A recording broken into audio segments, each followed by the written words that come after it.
Our next inductee tonight is Denny Grubb. I have the pleasure of not only telling you about Denny's accomplishments, but I get to present him as well, and it's quite an honor. Denny enters our hall in the category Special Contributor.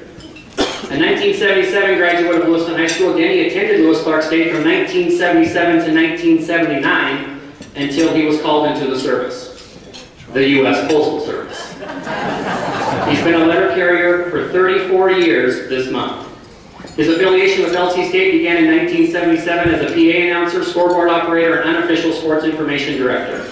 Aside from scoring games, Denny began filling in the gaps in Warrior record books, a task he continues today. In 36 years of service to LC State, Denny has been the statistician for more than 1,400 home Warrior baseball games, including today's, and 400 non-LC State games. From 1977 through 2000, he was the statistician for 400 consecutive Warrior home men's basketball games. In 1989, he began scoring women's basketball games and did more than 200 of those as well.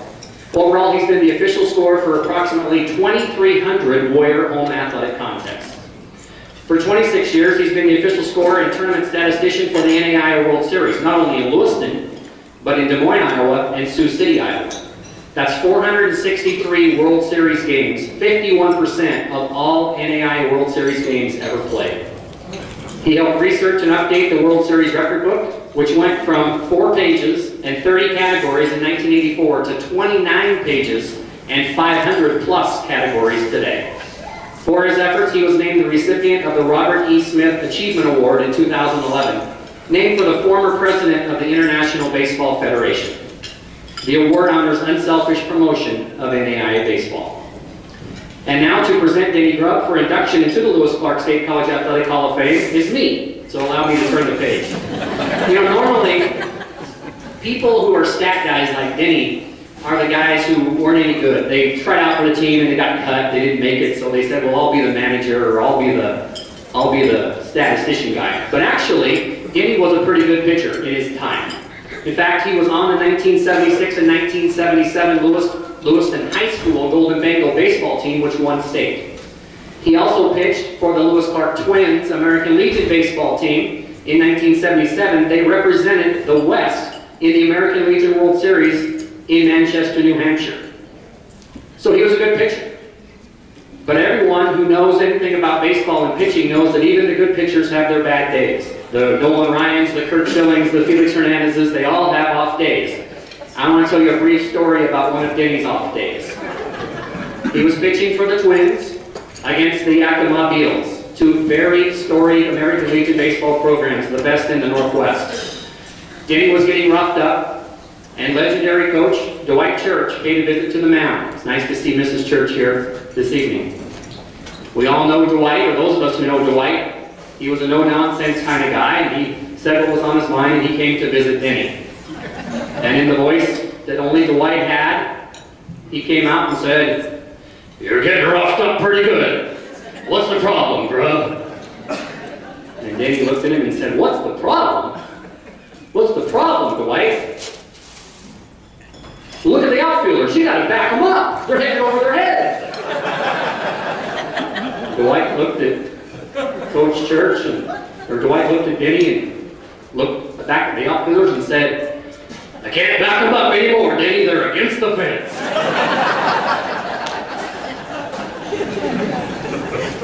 Denny is committed to his faith, to his family. He's been married to his wife, Deanne, since 1984.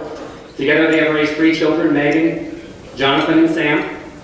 And additionally, his parents, Jim and Ruth, who are here tonight, they attend some Warrior baseball games, and those of us in the press box get a very big smile on our face when we see Ruth bringing up a bowl full of cookies, which she does quite often to us. It's now my pleasure to present a true professional and my friend, Denny Grubb, for induction into the Lewis Clark State College Athletic Hall of Fame.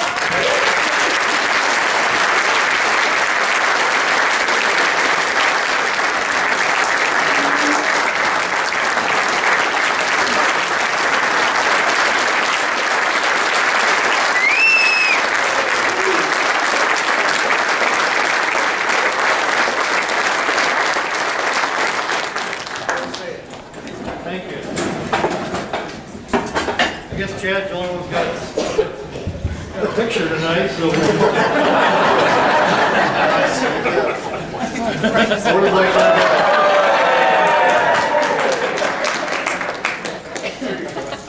I'd like to have that applause a little earlier when they called this afternoon, but the press box. But I appreciate that. Gary's so worried I came up here with a big speech, and I'm not just going to ad lib or anything. And you know, you're right, Gary. I got a little bit of a speech here. I do thank the Hall of Fame committee. You know, as a stat guy, you know, what kind of a speech do you give? I thank the committee for the election. Thank the Warrior Athletic Association for this event tonight, and all those who helped put on the banquet. As I speak here tonight, briefly, I want to share just a few flashbacks with some special Warrior highlights over the years, and that they had against a real special opponent. It's an honor to be inducted into the Athletic Hall of Fame without ever putting on a uniform or coaching a game. And as I told Chad earlier today, the closest I ever came to putting on a Warrior uniform was when he offered to give me a hat one day, and he couldn't find one big enough to fit my head. Happy to have my parents here tonight, Jim and Ruth, as Mike mentioned, along with my brother Wayne, who was supposed to be here. I haven't seen him, but nothing new, you know.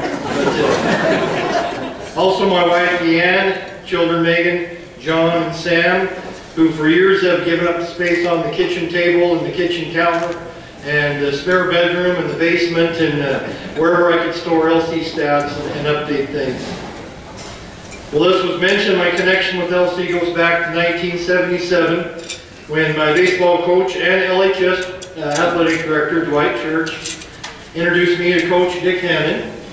And based on my athletic ability, Coach Hannon offered me a scholarship to become the school statistician. I remember signing a letter of intent that said something about $100 a month and books. I'm not sure whatever happened to the $100 a month. And the only books I ever saw were a few used ones on the shelf in Coach Hannon's office that didn't have anything with the classes I was taking. My first flashback, if you go back with me to March 2nd, 1983, versus Washington State University. Remember that team. 10th inning. Game tied 16-16. Dan Dow hits a walk-off single. Warriors win 17-16. So since 1977, it's been my privilege and honor to record the stats at LC, athletic contests, report the information, and update the record books. We've come a long way since 1977 as far as an athletic department, and as far as the way stats are kept. Under Coach Hannon, women's sports were added, and now several teams have participated in the national tournaments. As far as stats, my small part all these years, in addition to recording and informing and updating, has been to help usher in the age of computers and the internet. I flash back again to May 2nd, 1984, versus Washington State University. 10th inning, game tied 5-5. Bill Stevenson hits a walk-off single. LC wins 6-5. Washington State.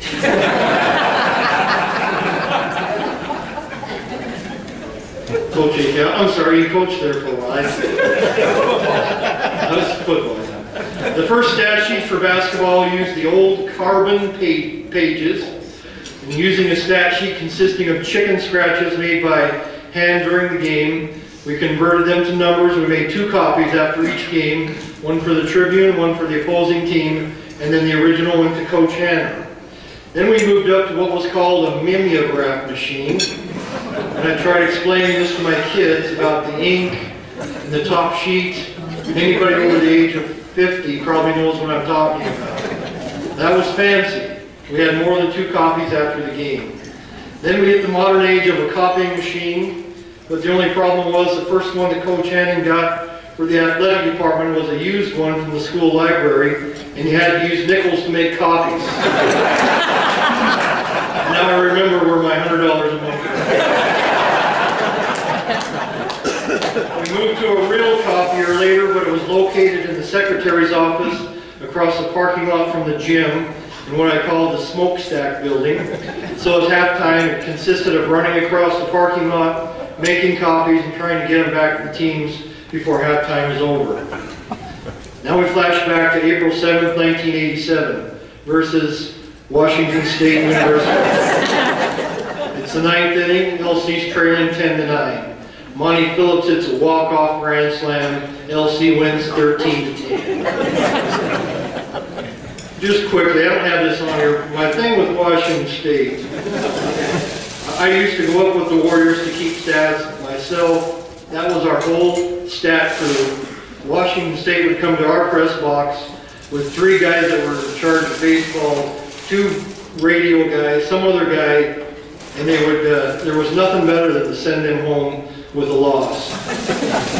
We slowly moved into computers and portable printers, enabling me to stay at my little perch in old Warrior gym and print the stats and even enjoy some halftime entertainment. And now, with the touch of a button, we send the stats all over the world instantly on the internet.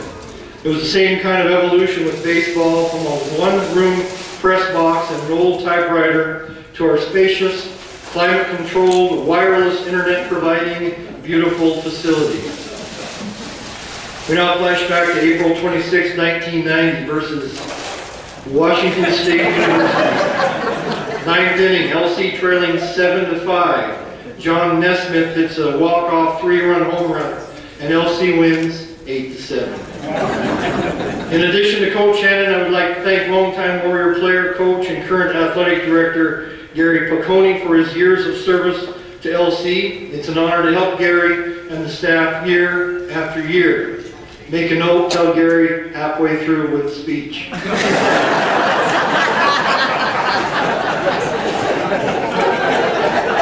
Also a big thank you to all the sports information directors that followed me at LC, reporting and recording Warrior sports. Mike Tadko, John Jordan, Bert Sahlberg, and now Logan Fowler. And a big thank you for all the help to a couple of special athletic department staff members, Jamie White and Brooke Cushman. It's been an honor to help out our local radio station, KOZE, and its owner, Mike Ripley. I'm sure a lot of you, along with myself, are grateful for the coverage of Warrior sports for many, many years. It's been a privilege to supply the sportscasters with information, starting with my brother way back in the early 80s to our current trio of Jay McCall, Mike Tatko, and the voice of Warrior sports, Brian Danner. We flash back to April 4th, 1995 versus Washington State University. 10th inning, game tied 11-11.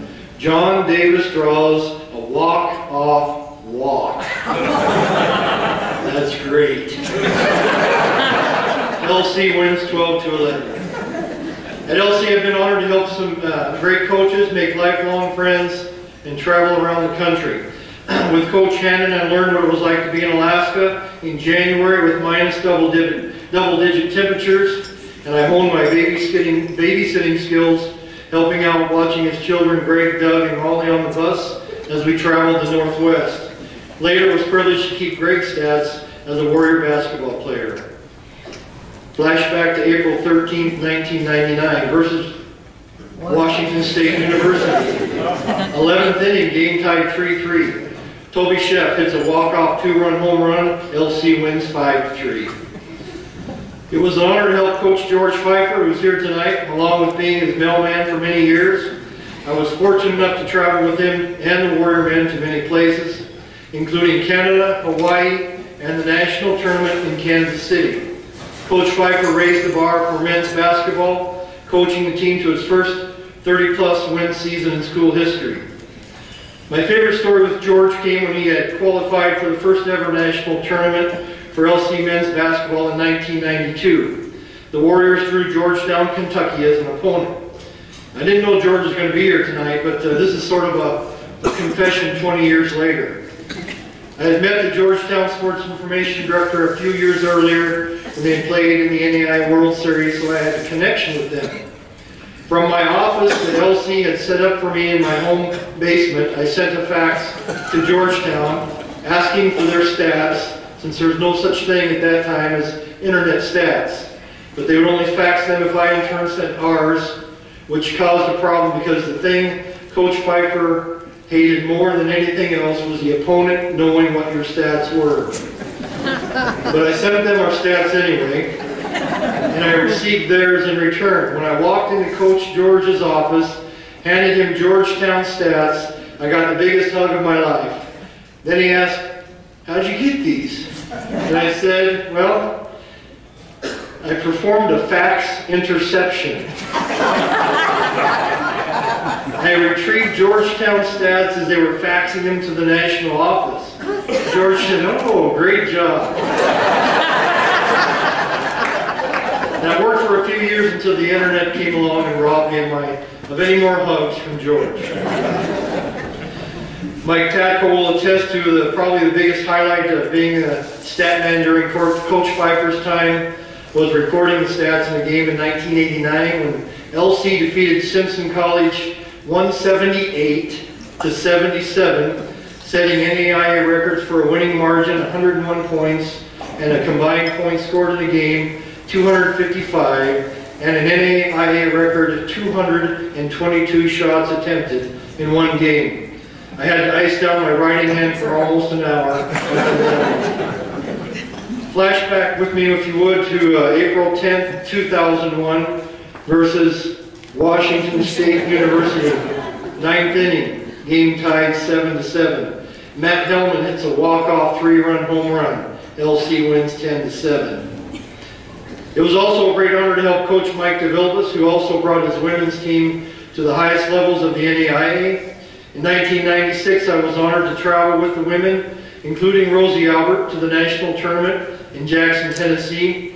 I drove one of the vans from the Nashville airport to Jackson with half of the team, while Coach DeVilbiss drove the other half. It was on this 2-hour stretch of highway that I learned that hanging certain pieces of lingerie out of a passenger window meant different things to different truckers going down the road.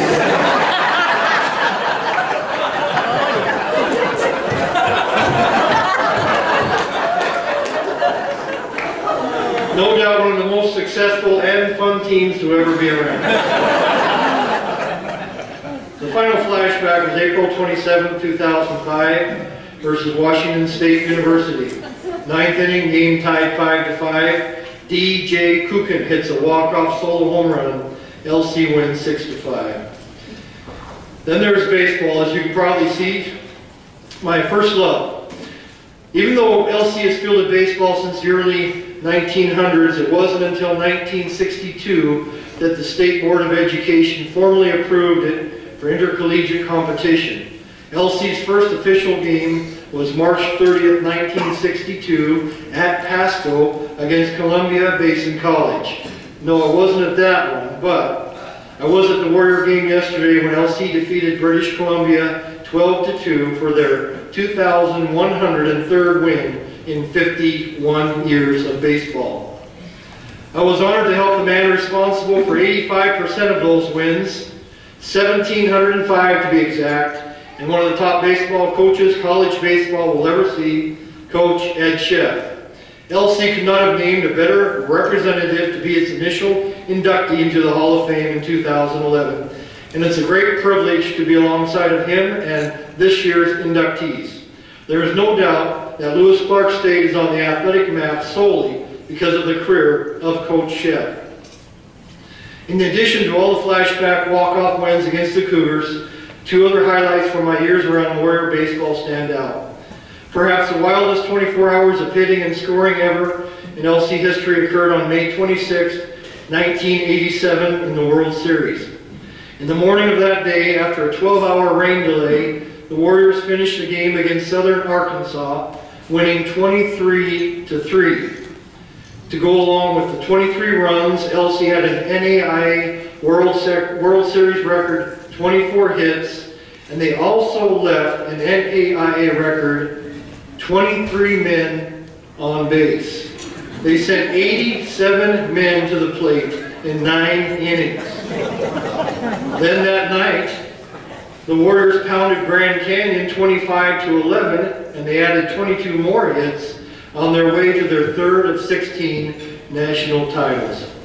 Another baseball highlight for me was in 1992. I traveled with Coach, Chef, and LC to Des Moines, Iowa, where I watched LC capture its first crown away from home, sweeping through the tournament and winning the title in front of a crowd of about 50 people. LC proved they could win the title at home and on the road, a feat they have done 3 times.